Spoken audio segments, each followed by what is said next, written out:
डामर series episode 1 and 2 recap. पहले episode में जेफरी के लास्ट की कहानी को दिखाया जाता है, यानी वो कैसे अपने आखिरी शिकार को मारने से पहले ही गिरफ्तार हो जाता है। जेफरी एक होमोसेक्सुअल है। वो क्लब से अपने साथ एक आदमी को ले आता है।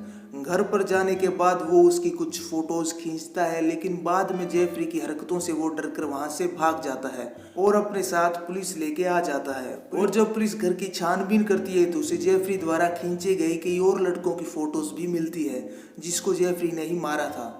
फिर उसे गिरफ्तार किया जाता है और पुलिस उससे लोगों को मारने का कारण पूछती है। और फिर जेफरी अपनी कहानी बताना शुरू करता है कि कैसे वो बचपन में अकेला पड़ जाता है क्योंकि उसके मम्मी पापा हमेशा आपस में लड़ते रहते हैं। फिर उसके पापा जब मरे हुए जानवर को पकड़ते हैं तो उसकी दिलचस्पी जानवरों को काटने में बढ़ने लग जाती है। फिर मिस्टर डामर जेफरी को उसकी दादी के पास छोड़ आते हैं। फिर बाद में 1991 की कहानी दिखाई जाती है जब जेफरी एक 14 साल के लड़के को अपना शिकार बनाता है। वो लड़का उसके रूम से भाग जाता है और वहाँ पुलिस भी आती है, लेकिन जेफरी कहता है कि वो मेरा बॉयफ्रेंड है और उसकी उम्र 19 साल की है। तो पुलिस जेफरी की बात मान लेती है और उस लड़के को उसके हवाले कर देती है। अब आगे एपिसोड 3। मिस्टर डामर अपनी कार में कहीं जा रहे होते हैं तो उनको बस स्टैंड पर उनकी पत्नी दिखाई देती है। वो उसे देखकर हैरान हो जाते हैं और उसे अपनी कार में बिठाकर वापस अपने घर ले आते हैं। अगले दिन वो डॉक्टर के पास चले जाते हैं क्योंकि वो प्रेग्नेंट थी और उसके आखिरी 3 महीने चल रहे थे। डॉक्टर मिसेस डामर से कहता है कि तुम्हें आराम करना चाहिए और आने वाले बच्चे पर ध्यान देना चाहिए। मिस्टर डामर डॉक्टर से ये कहते हैं कि ये जरूरत से ज्यादा दवाइयाँ ले रही है जो कि बच्चे को नुकसान पहुंचा सकती है। ये पूरे दिन में करीब 26 पिल्स ले रही है। फिर मिसेस डामर अपने पति से ये कहती है कि मैं अच्छा महसूस करने के लिए ये दवाइयाँ लेती हूँ, और साथ में वो ये भी कहती है कि कई औरतें प्रेगनेंसी इंजॉय करती है लेकिन मैं उनमें से नहीं हूँ। घर जाने के बाद मिसेस डामर फिर से दवाई लेती हुई दिखाई देती है। फिर अगले दिन जेफरी के पापा उसको तालाब में मछली पकड़ना सिखाते हैं।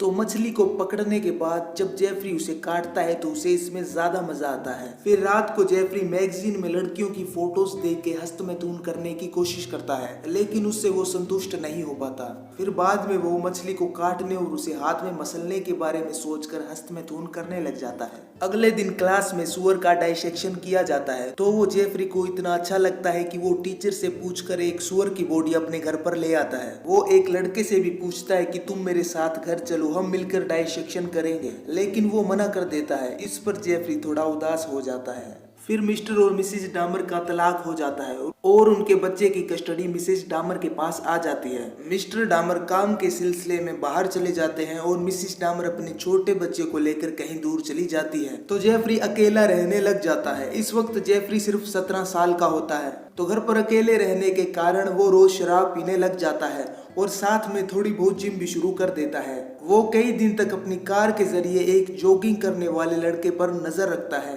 एक दिन मौका देखते ही वो झाड़ियों के पीछे छिपकर अचानक उसके सामने आ जाता है और डंडे से उस पर हमला करने ही वाला होता है, लेकिन वो रुक जाता है। फिर वो लड़का डरकर वहां से भाग जाता है। फिर एक और सीन आता है जिसमें जेफरी की माँ औरतों को आर्ट एंड क्राफ्ट सिखाती नजर आती है। खैर अगले दिन जेफरी स्कूल में क्लास लगा रहा होता है तो वो क्लासरूम में बियर पीने लग जाता है। उसके बाद जेफरी एक काउंसलर से बात करता नजर आता है।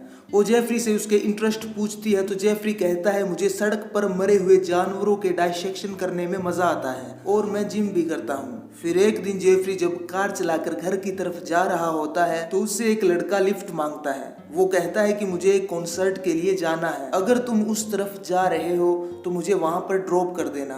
तो जेफरी ये जवाब देता है कि तुम मेरे साथ मेरे घर चलो, हम साथ में बियर पियेंगे और थोड़ी जिम करेंगे और इसके बाद मैं तुम्हें कॉन्सर्ट में भी छोड़ दूंगा। तो वो लड़का इसके लिए मान जाता है। घर पर जाने के बाद फिर वो दोनों बियर पीते हैं और साथ में जिम भी करते हैं। तभी जेफरी उसको किस कर लेता है और वो लड़का गुस्सा होकर जेफरी को धक्का मारता है। तो जेफरी कहता है कि मैं तो सिर्फ मजाक कर रहा था। तो वो लड़का ये कहता है कि मुझे यहाँ पर अब बिल्कुल भी नहीं रहना, मैं यहाँ से जाना चाहता हूँ। तो जब वो जाने के लिए मुड़ता है तो जेफरी उसके सिर पर वेट से हमला कर देता है तो वो लड़का जमीन पर गिर जाता है। फिर जेफरी उसका गला दबाकर उसको मार डालता है। उसके बाद जेफरी को इस बात का बहुत ज्यादा अफसोस होता है और वो कई देर तक रोता भी है, लेकिन कुछ देर बाद जेफरी उसका डाइसेक्शन करने लग जाता है। रात का समय हो चुका था और जेफरी उसके शरीर के टुकड़ों को प्लास्टिक बैग में डाल देता है और कार के जरिए उसे बाहर फेंकने के लिए चला जाता है। वो नशे में गाड़ी चला रहा था तो गाड़ी सीधी नहीं चल रही थी। तभी पुलिस उसे रोकती है और उसे पूछताछ करती है। तब वो बताता है कि मैं 18 साल का हूँ और इस प्लास्टिक बैग में पत्ते हैं जो कि मैंने गार्डन साफ करके इकट्ठे किए हैं। अब मैं इसे फेंकने के लिए जा रहा हूँ। पुलिस उसको वार्निंग देकर छोड़ देती है और उसे वापस घर जाने के लिए कहती है।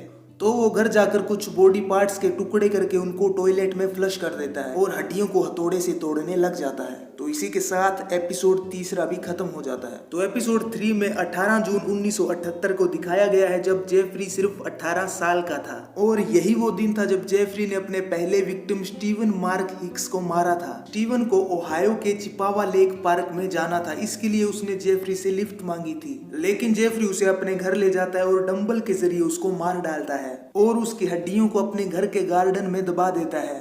तो इसके चौथे एपिसोड की एक्सप्लेन वीडियो आपको जल्द ही मेरे YouTube चैनल पे देखने को मिलेगी। तब तक आप इस चैनल को सब्सक्राइब कर लें।